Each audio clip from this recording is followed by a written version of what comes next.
adalah satu-satunya agama Allah. Dalam surah An-Nasr surah ke-110 ayat berapa? Ayat berapa? Ayat 2. Nah sekarang Islam itu adalah satu-satunya agama yang benar, yang hak. Ayat berapa? Surat apa? Surah Al-Fat. Surah Al-Fat surah berapa? Surah ke-29. Coba lihat di mushaf.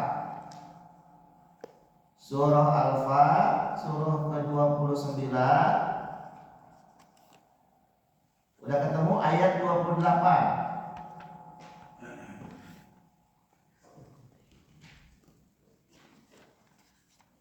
Surah Al-Fat. Surah apa? Surah berapa Al-Fat itu? Hah? Bukan 9. Al-Fat itu berapa ya? Surat berapa Al-Fat? Surat berapa? Coba Al-Fat ke-48. Lihat ayat 28. Perhatikan nih.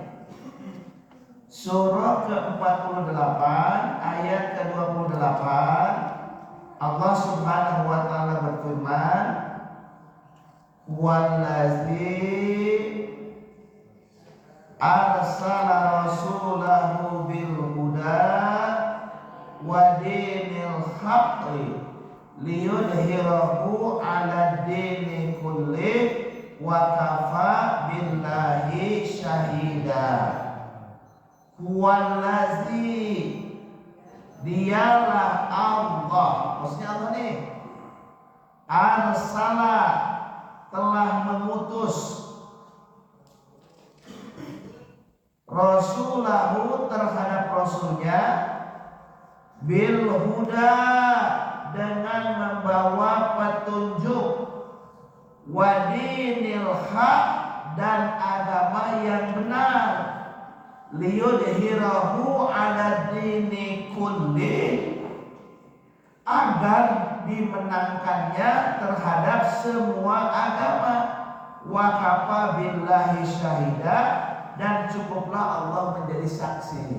Jadi berdasarkan surah Al-Fat surah ke-48 ayat 28, bahwa satu-satunya agama yang benar adalah Islam.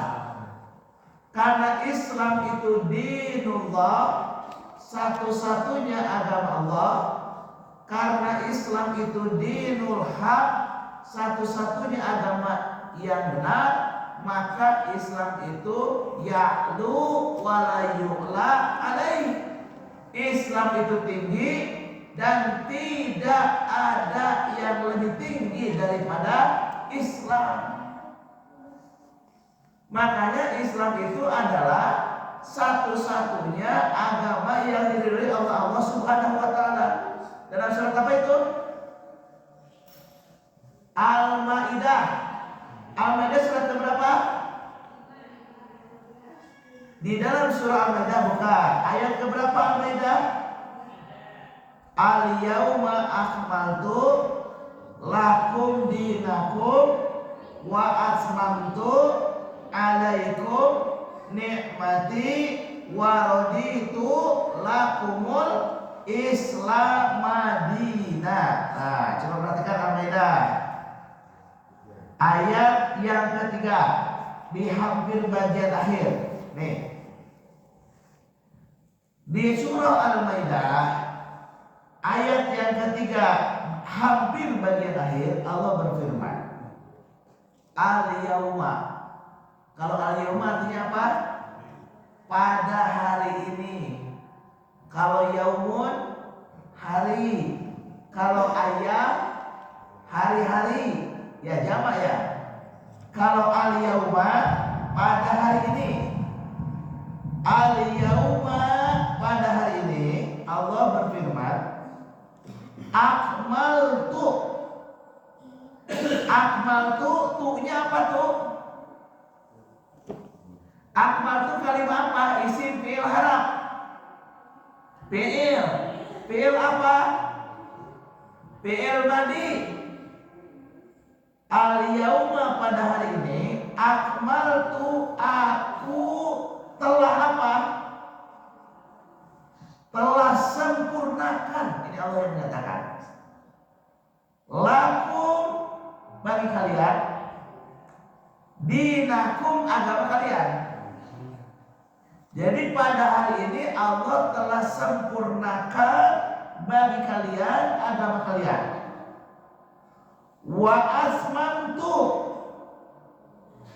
dan aku telah cukupkan alaikum atas kalian nikmatku. Nah, jadi Islam itu nikmat yang Allah berikan. Makanya pas, segala puji bagi Allah yang telah menganugerahkan berbagai macam kenikmatan, terutama nikmat iman dan Islam. Wa asmantu, dan aku, Allah yang menyatakan tuhnya itu kan domir. Aku telah mencukupkan alaikum atas kalian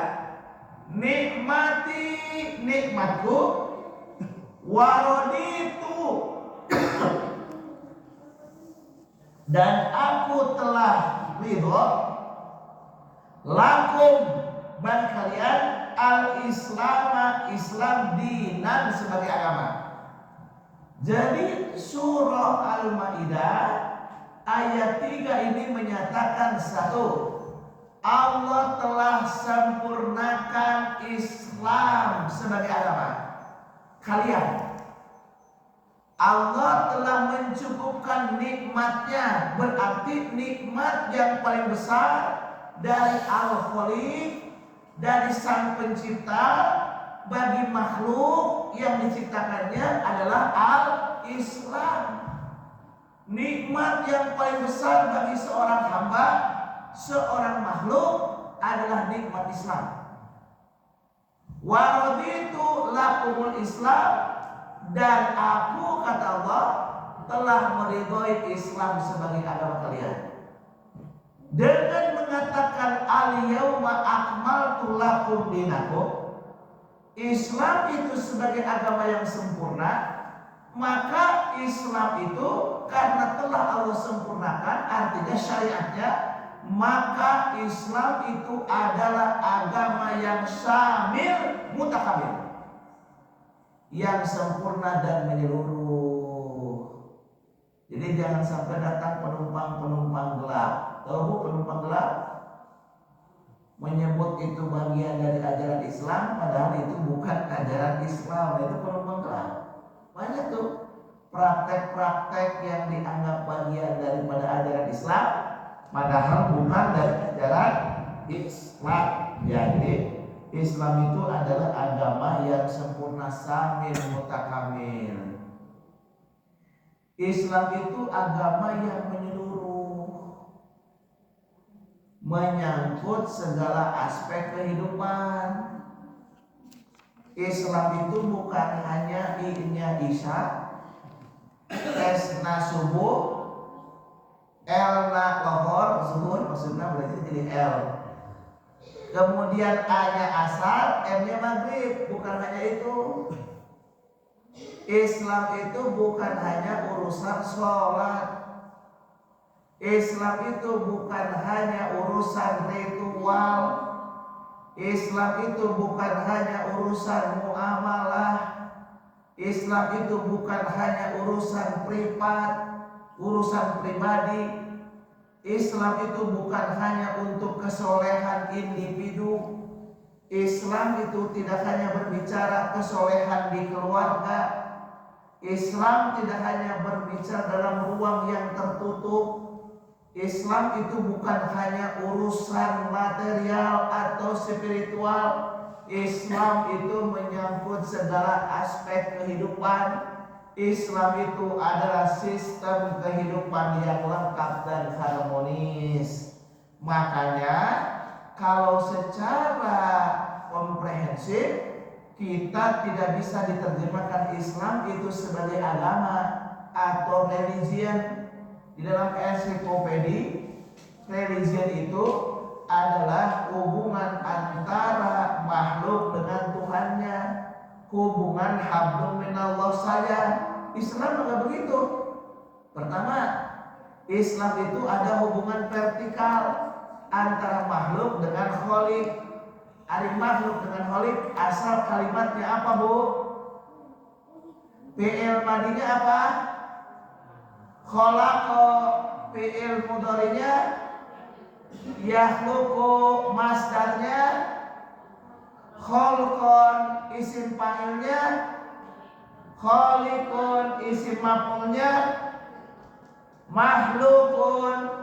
Jadi kalau ditasrif khalaqa, yakhluqu, khalqan, khaliqun, makhluqun. Khalaqa telah menciptakan fi'il madhi, yakhluqu sedang akan menciptakan fi'il mudhari, khalqan penciptaan masdar, khaliqun sang pencipta isim fa'il. Jadi Allah itu sang pencipta, yang diciptakan oleh Allah siapapun dia, apapun bentuknya, namanya makhluk. Nah, ada hubungan vertikal antara makhluk dengan Khalik, disebut hablum minallah. Nah, kalau di dalam pemahaman agama lain hanya hubungan vertikal antara makhluk dengan Khalik, disebut urusan kaitannya dengan ritual saja. Makanya ketika berbicara dalam konteks di negara barat, urusan agama diserahkan kepada pendeta, urusan negara diserahkan kepada kaisar. Mereka pernah punya pengalaman ketika agama dan negara diurus oleh pendeta, disebut teokrasi, maka negara hancur. Karena itu muncullah kelompok yang menolak agama dan negara disatukan. Maka itulah paham sekularisme, ingin memisahkan agama dengan negara. Agama urusan pendeta, negara urusan kaisar. Kalau ada orang Kristen punya pemahaman seperti itu, wajar. Jadi kalau hari ini ada orang-orang kafir, terutama Kristen, mereka menginginkan agama dan negara jangan disatukan. Urusan agama oleh pendeta, urusan negara urusan kaisar, wajar. Kenapa? Karena mereka punya masa lalu. Ketika di Eropa pada waktu itu agama dan negara disatukan menjadi negara teokrasi, maka negara mengalami kemunduran. Bahkan fatwa-fatwa gereja sering bertabrakan dengan urusan ilmu pengetahuan. Makanya ada kasus Galileo Galilei. Tetapi kalau sejarah Islam berbeda. Kalau Kristen masih dianggap wajar karena dia punya sejarahnya begitu. Tapi kalau Islam tidak, sebaliknya. Justru ketika agama dan negara disatukan pengelolaannya, maka menjadi izul Islam wal muslimin. Rasulullah Muhammad sebagai seorang nabi, Rasulullah sebagai kepala negara. Ketika dakwah di Mekah, Muhammad bin Abdullah Shallallahu Alaihi Wasallam dakwah di kampung halamannya sendiri, umat Islam minoritas. Tapi ketika Nabi Muhammad hijrah ke Madinah, di Madinah bertambah kedudukannya, bukan hanya sebagai nabi, tapi juga sebagai kepala negara. Islam kemudian punya kekuatan, bahkan bisa melakukan Fathu Mekah. Setelah Rasulullah wafat, diteruskan oleh Khalifah Abu Bakar Siddiq. Khalifah imam sholat, imam daulah. Khalifahnya adalah Abu Bakar, pemegang fatwanya juga Abu Bakar. Itu menyatukan antara agama dan negara. Dilanjutkan oleh Umar bin Khattab radhiyallahu anhu, dilanjutkan oleh Utsman bin Affan, dilanjutkan oleh Ali bin Abi Thalib.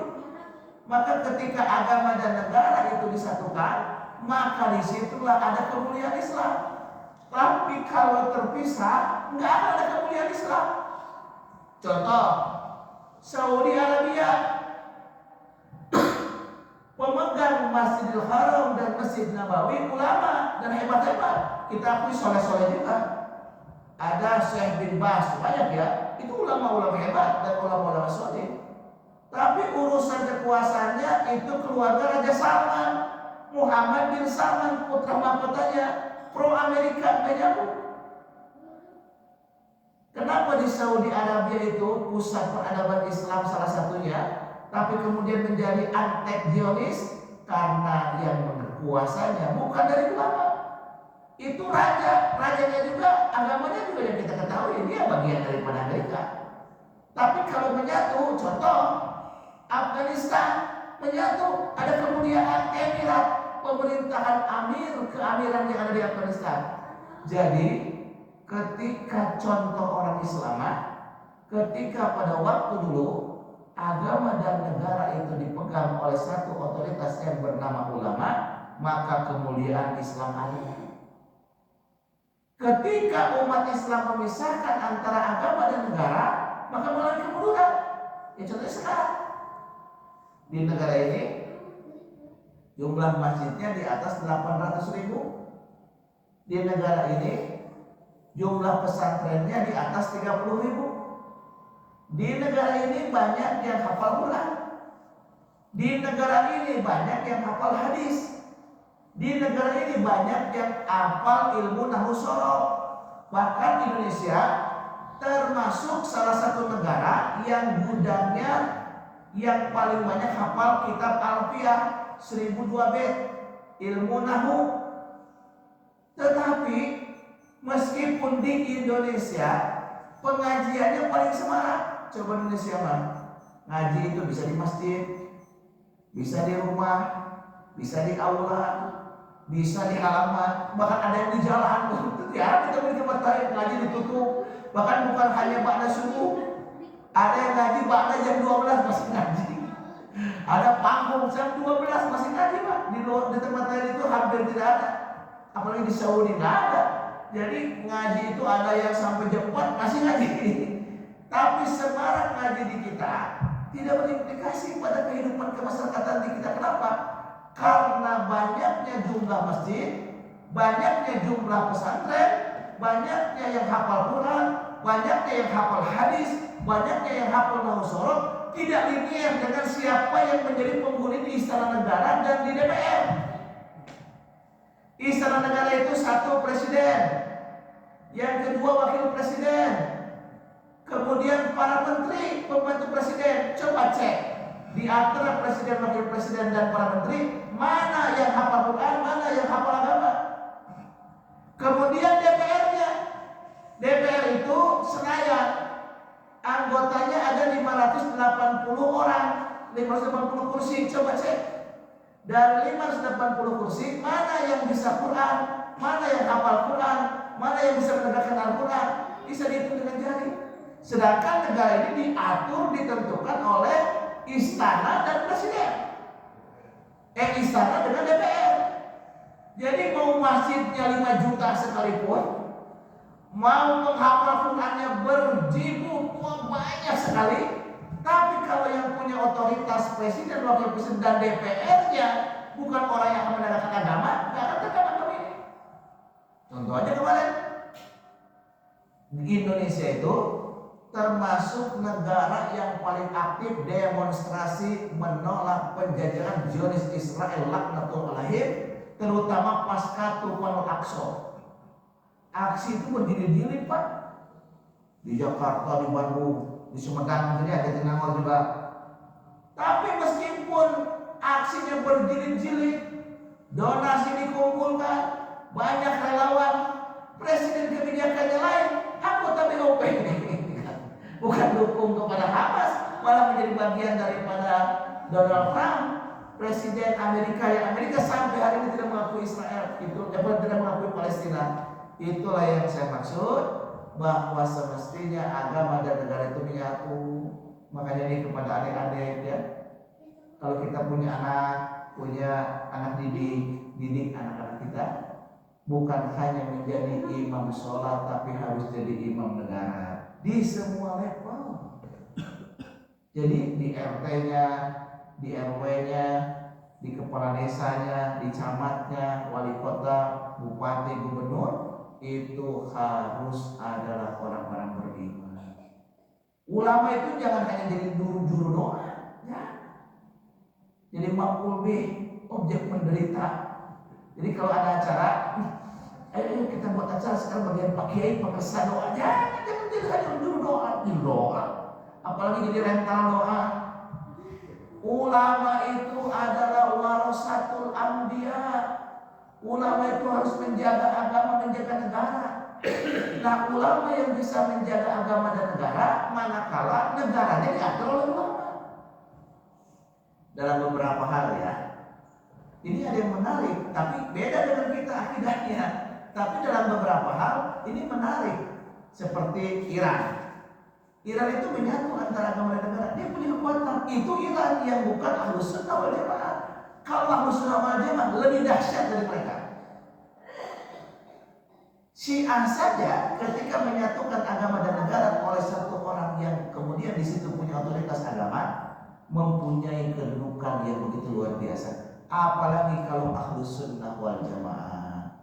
Jadi kita sekarang di antara umat Islam banyak yang merasa kagum terhadap Iran. Itu tidak seberapa dibandingkan dengan dulu ketika para ulama-ulama Ahlus Sunnah menjadi kepala negara. Contohnya Umar bin Abdul Aziz itu Ahlus Sunnah. Cuman hari ini sekarang yang menjadi simbol Ahlus Sunnah, Saudi Arabia, justru terjadi sekularisme. Sekuler. Kenapa sekuler? Urusan Masjidil Haram, Masjid Nabawi oleh ulama, urusan pemerintah oleh raja. Sekuler.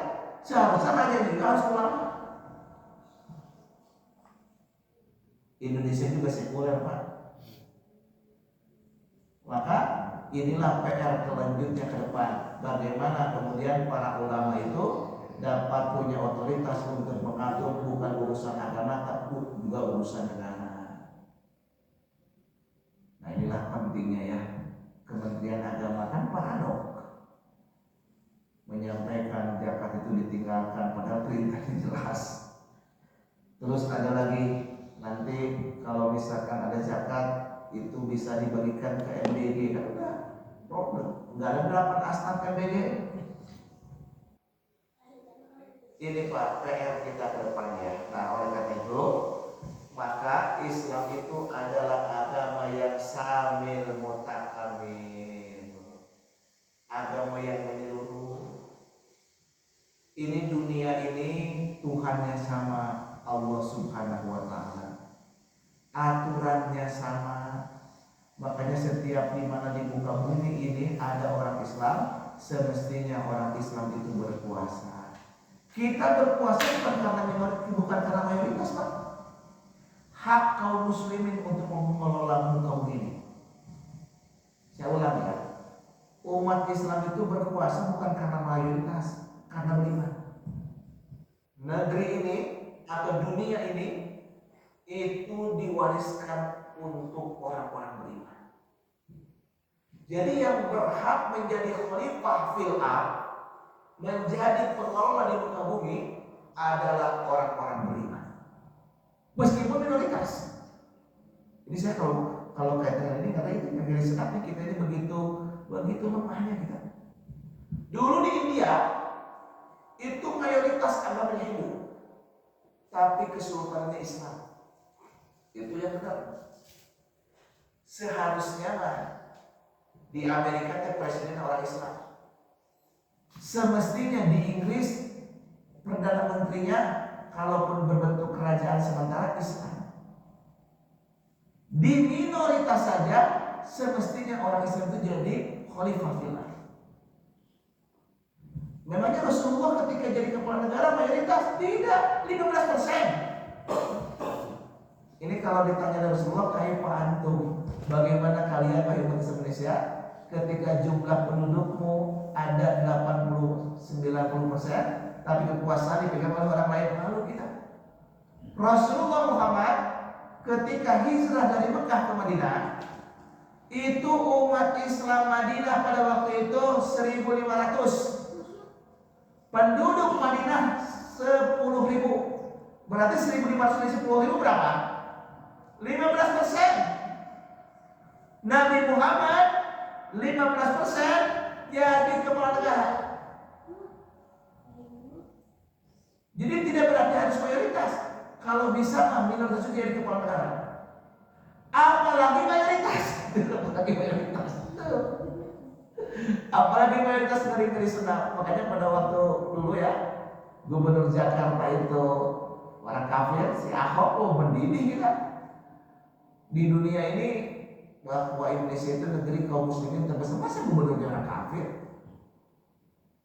Nah, yang tidak boleh itu bukan hanya orang kafir, Pak. Orang munafik pun jangan jadi pemimpin. Kan doanya jelas, Rabbana hablana min azwajina wa dzurriyyatina qurrata a'yun waj'alna lil muttaqina imama. Waj'alna, dan jadikanlah kami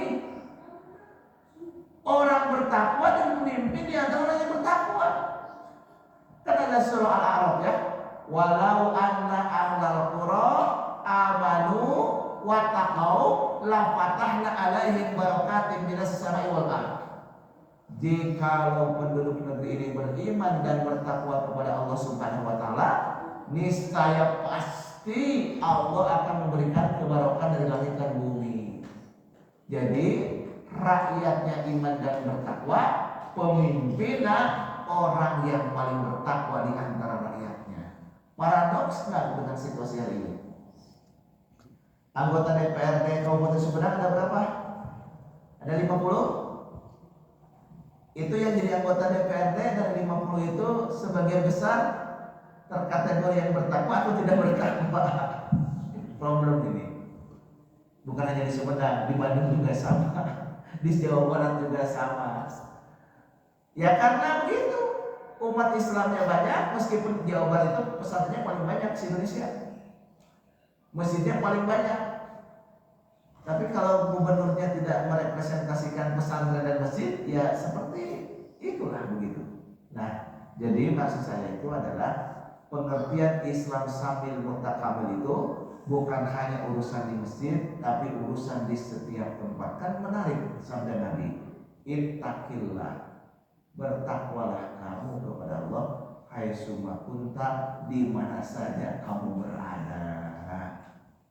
Jadi kudu takwa teh bukan hanya di Musda Ijabar, bertakwa teh bukan hanya di Al-Jabar, bertakwa teh bukan hanya di Al-Insyirah, bertakwa teh harus di gedung Pakuan, harus di gedung Sate, harus di DPRD Jawa Barat. Nah berarti supaya di DPRD Jawa Barat penghuninya bertakwa, di gedung Sate penghuninya bertakwa, berarti orang seperti apa kualifikasinya yang harus menduduki gedung Sate DPRD Jawa Barat. Begitupun dalam konteks lebih luas, yaitu dalam konteks negara. Jadi Islam itu sistem kehidupan yang lengkap dan harmonis. Ada urusan terkait dengan tauhid, ada urusan dengan akidah, ada urusan dengan syariat, ada urusan dengan akhlak. Itu semua sudah diatur di dalam Islam. Oleh karena itu, orang beriman, kalau ngaku dia beriman, supaya dia jadi penyelamat atau muslim, dia harus masuk ke dalam Islam secara keseluruhan. Surat apa Bapak Ibu? Ya ayyuhallazina amanu khulu fis silmi kafah. Al-Baqarah ayat berapa? Buka 208, Al-Baqarah 208. Silakan Al-Baqarah 208 dibuka. Nih, menarik. Ya ayyuhallazina amanu, wahai orang-orang yang telah beriman. Sekali lagi, amanu itu kalimat apa? Kalimah fi'il. Fi'il apa? Fi'il madi. Fi'il madi past tense atau preterit. Asalnya amana, amana, amanu.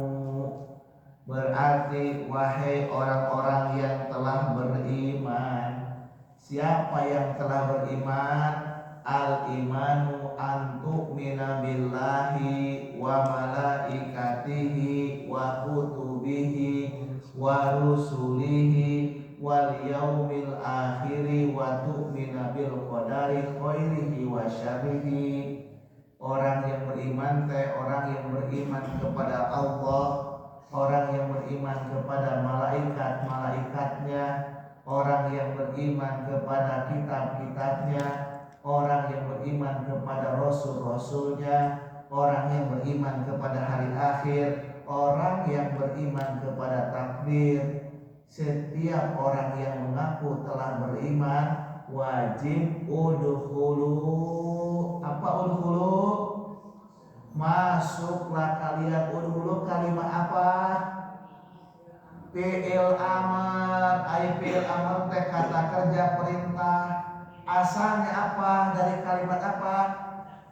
Dakhola fi'il madi, fi'il mudhari'nya yadkhulu, masdarnya dukhulan, isim fa'ilnya dakhilun.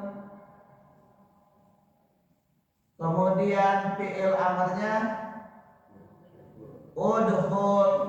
Kalau satu, kalau dua udkhula, kalau jamak udkhulu. Nah ini ya ayyuhallazina amanu, wahai orang-orang yang telah beriman, udkhulu, masuklah kalian. Perintahnya kasaha?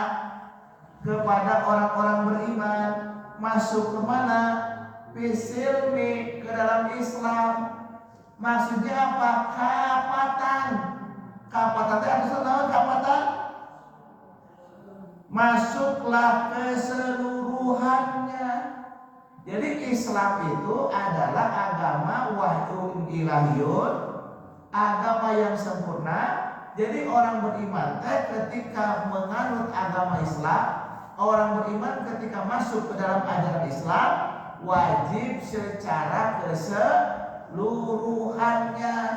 Dia berislam dalam sholat, dia berislam dalam zakat, dia berislam dalam haji, dia berislam dalam berekonomi, dia berislam dalam berpolitik, dia berislam dalam munakahat, dia berislam dalam istimaiyah. Semua aspek kehidupannya, baik privat maupun publik, baik terbuka maupun tertutup, baik urusan ibadah mahdoh maupun ibadah muamalah, semuanya harus sesuai aturan Islam. Itulah udkhulu fisilmi kapatan. Kapatan teh menyeluruh teh.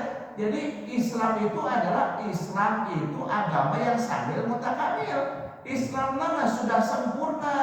Islam nama ajaran yang menyeluruh. Tapi orang yang beriman, orang mengaku Islam, ada yang menjalankan Islamnya separuh, ada yang menjalankan Islamnya setengah, ada yang seperempat, ada yang ingin seluruhnya. Padahal perintahnya setiap orang beriman wajib melaksanakan aturan Islam secara keseluruhan. Itu maksudnya.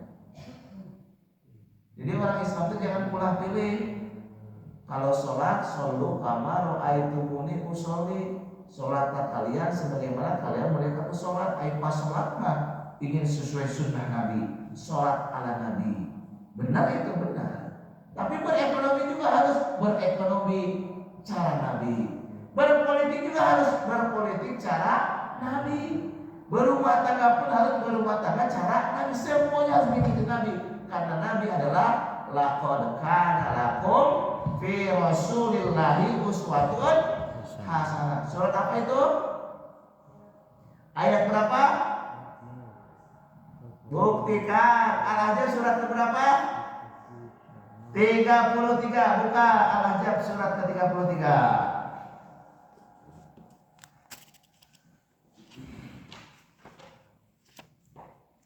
Ya, silakan dibuka surah Al-Ahzab ayat ke berapa ibu-ibu? Ayat ke-21. Surah Al-Ahzab surah ke-33 ayat ke-21. Silakan dibuka.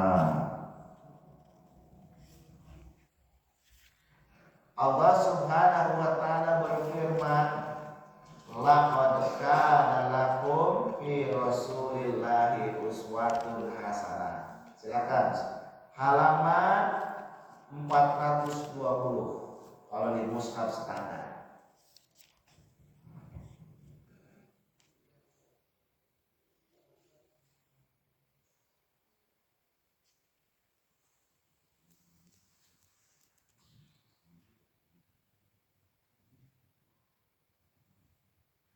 Sudah ketemu?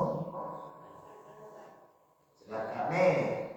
Laqad kana lakum fi Rasulillahi uswatun hasanah. Laqad itu kan sungguh ya. Kana itu firman ya, sungguh ada. Lakum. Nah, ini artinya bagi kalian fi Rasulillahi uswatun hasanah, contoh teladan dari Nabi Muhammad SAW. Jadi maksudnya sungguh pada diri Nabi Muhammad SAW ada contoh teladan terbaik. Jadi qudwah hasanah kita adalah Nabi Muhammad SAW. Kita tidak perlu lagi memiliki idola yang lain.